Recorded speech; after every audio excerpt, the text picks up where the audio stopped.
कैसे हैं आप सभी? मैं आशा करती हूँ आप सभी स्वस्थ और प्रसन्न होंगे। आज हम हमारा पाठ काल यानी टेंस को पढ़ेंगे और समझेंगे। आइए शुरू करते हैं इस पाठ को। ये है पाठ 11 काल टेंस। काल किसे कहते हैं? काल यानी समय। काल के माध्यम से हमें यह पता चलता है कि कोई काम कब हुआ, यानी हम ये पता चलाते हैं कि काम बीते हुए समय में हुआ है, जो समय जा चुका, या काम अभी जो समय चल रहा है उसमें हो रहा है, या काम आने वाले समय में होगा। यह काल से यानी पता चलता है। यानी हम ये कह सकते हैं कि हमने काल को 3 भागों में वर्गीकृत किया है। पहला है भूतकाल, जिसमें बीते हुए समय की बात होती है। वर्तमान काल, जिसमें जो समय चल रहा है उसकी बात होती है। और भविष्य काल, जिसमें आने वाले समय का हमें पता लगता है। आइए इन्हें पढ़ते हैं। बच्चे फुटबॉल से खेलते हैं। बच्चे फुटबॉल से खेले।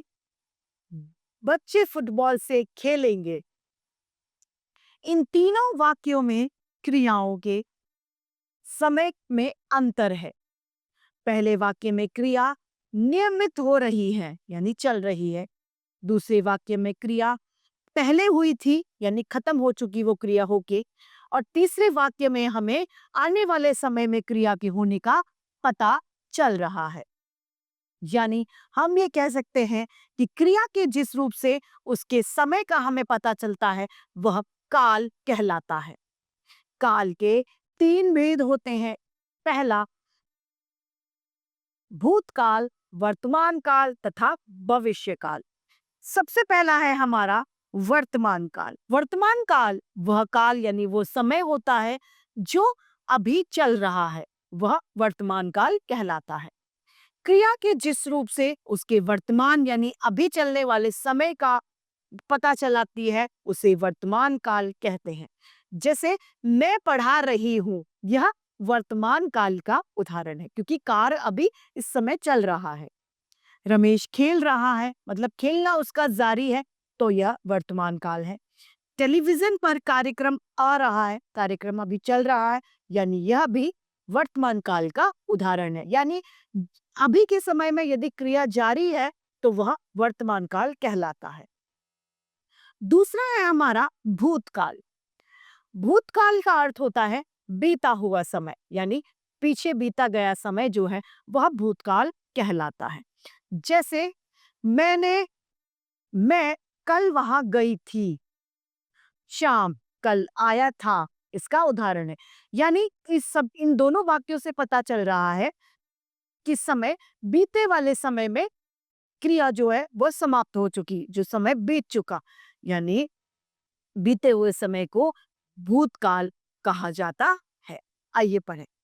क्रिया के जिस रूप से उसके बीते हुए समय का बोध होता है भूतकाल कहलाता है। जैसे राहुल ने समाचार पत्र पढ़ा, सुधीर चला गया, इसका उदाहरण है। तीसरा आता है भविष्यकाल। भविष्यकाल वह है जिसमें हमें आने वाले समय का पता चलता है, आने वाले समय का बोध होता है, भविष्यकाल कहलाता है। हम दिल्ली घूमने जाएंगे, यानी आने वाले समय में जाएंगे, यह भविष्यकाल है। मैं कल गंगा जाऊंगी, यह आने वाले समय की बात है। माँ खाना बनाएगी, परीक्षा अगस्त में होगी। इन तीनों वाक्यों में हमें आने वाले समय का बोध हो रहा है, अतः ये सभी भविष्यकाल के उदाहरण हैं।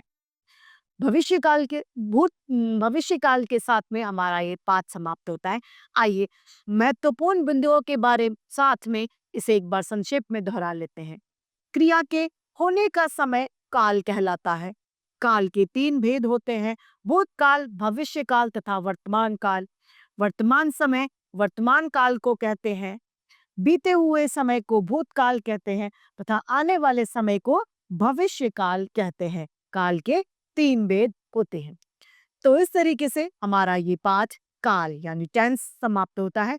मैं आशा करती हूँ आप सभी को यह पाठ भली भांति रूप से समझ में आया होगा। आज के लिए इतना ही, फिर मिलते हैं। धन्यवाद।